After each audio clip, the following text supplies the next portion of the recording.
Have you ever faced a tough choice where your best move depends entirely on what someone else does? Imagine this. You and your partner in crime get caught. The police separate you, and you can't communicate. They offer you both the same deal. If you betray your partner and they stay silent, you walk free, but they get a heavy 10-year sentence. If they betray you and you stay silent, you get the 10 years, and they go free.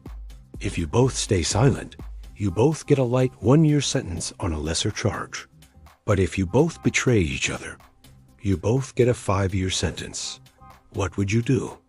This classic scenario is known as the prisoner's dilemma, a famous concept from game theory that pops up everywhere in our lives, from business to politics, and even our personal relationships. The dilemma is that from a purely individual perspective, betrayal seems like the best option, no matter what the other person does. Think about it. If your partner stays silent, betraying them lets you go free instead of serving a year. If your partner betrays you, betraying them back gets you 5 years instead of 10. So, either way, betrayal seems to lead to a better or less bad outcome for you. This is what economists call a dominant strategy. When both players follow this logic, they both end up betraying each other and getting 5 years. But here's the catch. If they had both just stayed silent and cooperated, they would have only served 1 year each. This is the core of the dilemma. Individual rationality leads to a worse outcome for everyone involved. The best collective result, where both people cooperate, is unstable because each person has a personal incentive to defect.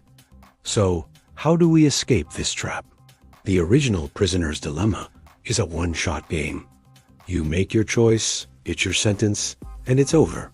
But in real life, we often interact with the same people over and over again.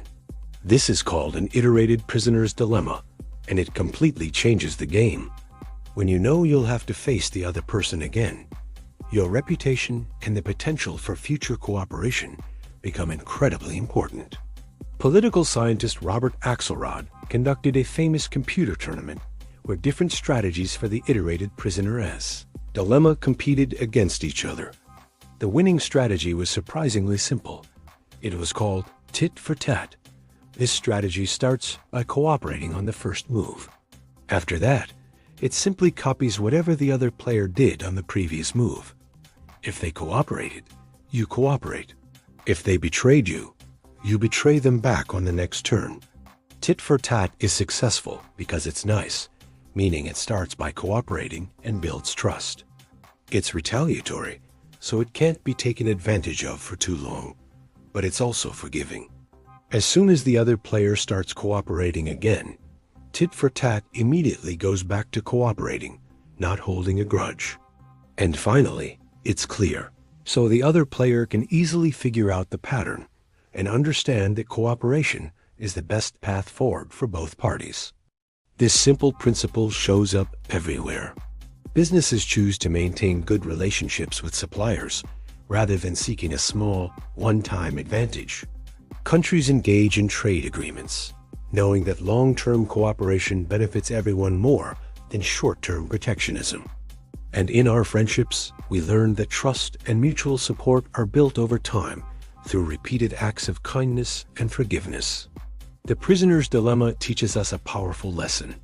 While selfishness might seem smart in the short run, the most successful long-term strategies are often based on cooperation, trust, and a willingness to forgive. It shows that being a good, reliable partner isn't just a moral choice.